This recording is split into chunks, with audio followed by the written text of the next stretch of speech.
समझा है? क्या जैसे ऐसे बैठे इसे समीप कहते हैं क्या?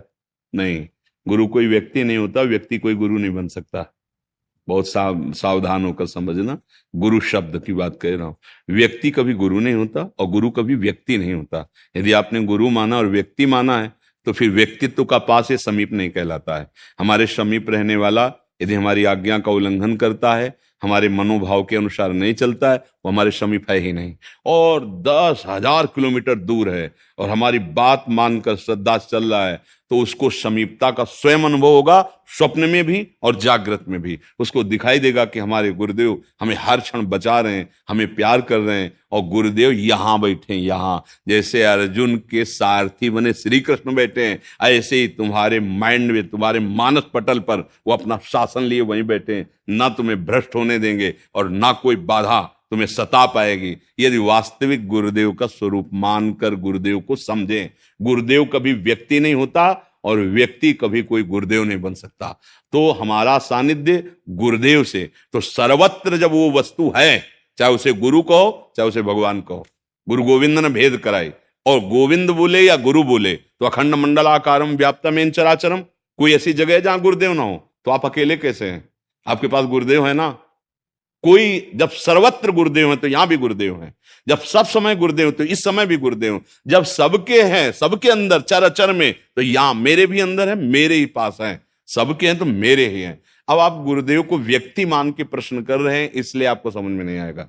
अगर वो गुरु साक्षात परब्रह्म, तो आप चाहे जहां सृष्टि के किसी कोने में हो, उनके मंत्र और उनके उपदेश का पालन करो, खुली आंख तुम्हें गुरुदेव ऐसे दिखाई देंगे जैसे हम आपको देख रहे हैं। यह अनुभव की बात कह रहे, प्रवचन की बात नहीं कह रहे। जो हमारे मानस पटल पर चलता है वही हमारे नेत्र देख पाते हैं। गोपीजन श्याम चिंतन कर रहे हैं तो जित देखो श्याममयी, और गोस्वामी जी राम चिंतन कर रहे हैं तो जड़ चेतन सब उनको राममय दिखाई दे रहा है। हम गुरु को तत्व माने, गुरु को साक्षात परब्रह्म माने, ये तब होगा जब उनके द्वारा उपदिष्ट नाम मंत्र और उपाय जो साधना के हैं उनको अक्षरशः करोगे, तो आपको गुरु के सानिध्य का अनुभव। पास रहना कोई सानिध्य नहीं है, पक्की बात है। समीपता उसी की मानी जाती है जो गुरु आज्ञा का पालन करता है। गुरु नाम, गुरु मंत्र, गुरु उपदेश, यही गुरु का स्वरूप है। ये तो साउंड है, ये तो बाहर साउंड है जिसके द्वारा तुम गुरु वचन सुन पा रहे हो। इसके समीप रहना या ना रहना कोई खास बात नहीं है। ये बात मान लेना हमारे समीप रहना है। हमारा अगर स्वरूप जानना है तो हमारी बात मान लो। हमारे द्वारा जो नाम गाया जा रहा है, जो साधन गाया जा रहा है, उसको मान लो, आप जान जाओगे क्या है। गुरु 10-20 नहीं होते हो, एक है। वो आकाश के सदस्य, जहां भी जाओ नील आकाश दिखाई दे रहा है, ऐसे ही जहां भी जाओगे गुरु तुम्हारे साथ है। तुम्हें छोड़ दे वो गुरु नहीं होता, तुम छोड़ देते हो इसलिए शिष्य नहीं हो। गुरु तुम्हें नहीं छोड़ सकता। जब बनाया नहीं था तब भी वो था और तुम्हें उपदेश करता था, मत जाओ ये मार्ग गलत है, मत करो ये गलत है, लेकिन तुम उसकी बात नहीं सुनी। चलो समस्या का समाधान करने के बाहर मान लेते हैं गुरु, अब उनकी बात मान लो। अंतर के गुरु वही बाहर हम आरोपित करते हैं कि ये मेरे गुरु और ये साक्षात परब्रह्म, अब उनकी बात मान लो, काम हो जाएगा। बात ना मानो, नहीं ना, ये कंठी बंधवा लिया, तिलक लगा लिया और उनकी बात नहीं मान रहे तो आप शिष्य नहीं हो। आपको गुरु प्रताप अनुभव में नहीं आएगा। काम बनता है बात मानने से। कहीं से भी तुम्हें रामकृष्ण हरि कुछ नाम मिला ना, लग जाओ जपने में, अगर सिद्ध ना हो जाओ तो बताना। अब तुम सोचते हो कि हम भोगे विषय करें मनमानियों, कोई ऐसा सिद्ध मिले कि मुझे परमानंद प्रदान कर दे, तो ऐसा सिद्धांत त्रिभुवन में नहीं है, कहीं नहीं है। प्राप्त नाम और मंत्र का आपको आवृत्ति करना होगा और गुरुदेव के सानिध्य का अनुभव, उनकी आज्ञा का पालन करना है। शरीर के समीप रहना, कोई मित्रता या कोई साथ या कोई प्रियता नहीं। हाँ, भाग्यवश यदि ऐसा है तो अच्छा है, आप उनकी आज्ञा का पालन करते हुए समीप है, अच्छा है। आज्ञा का पालन करते हुए दूर है तो आपको समीपता का अनुभव होगा। ऐसा नहीं है, कोई क्षण ऐसा नहीं होता जिस क्षण हम गुरुदेव से खाली हों। अब समझ पाओ तो समझ लो। गुरुदेव अपने शिष्य को अपना स्वरूप प्रदान करते हैं। पारसमणि लोहे को सोना बनाती है, पर संत आप सरिस चाहे सबके। अगर वास्तविक गुरु श्रद्धा है तो गुरुदेव अपना स्वरूप ही आपके स्वरूप में लय कर देंगे, आप और गुरुदेव दो नहीं रह जाएंगे।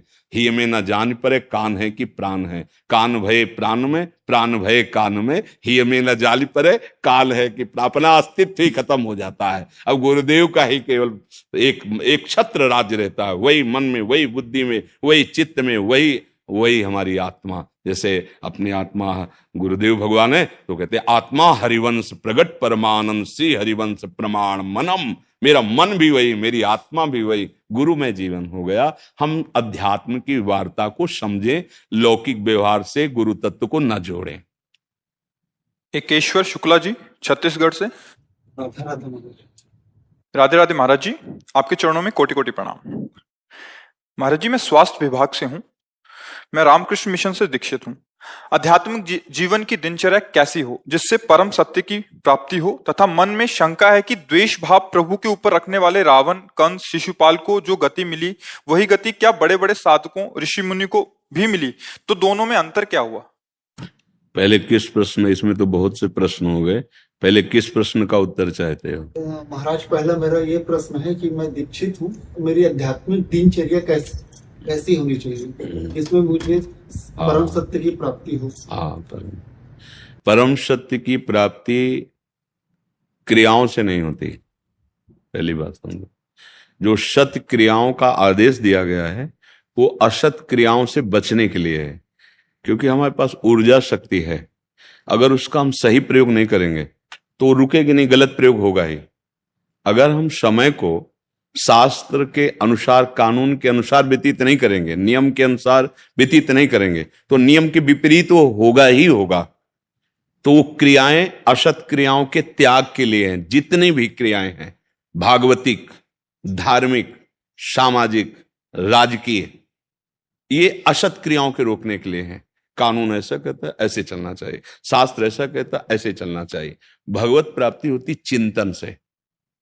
जैसे चिंतन वासनात्मक चल रहा है, गलत चल रहा है, शरीर भाव से भोगों में विचरण, कभी भगवत प्राप्ति नहीं हो सकती।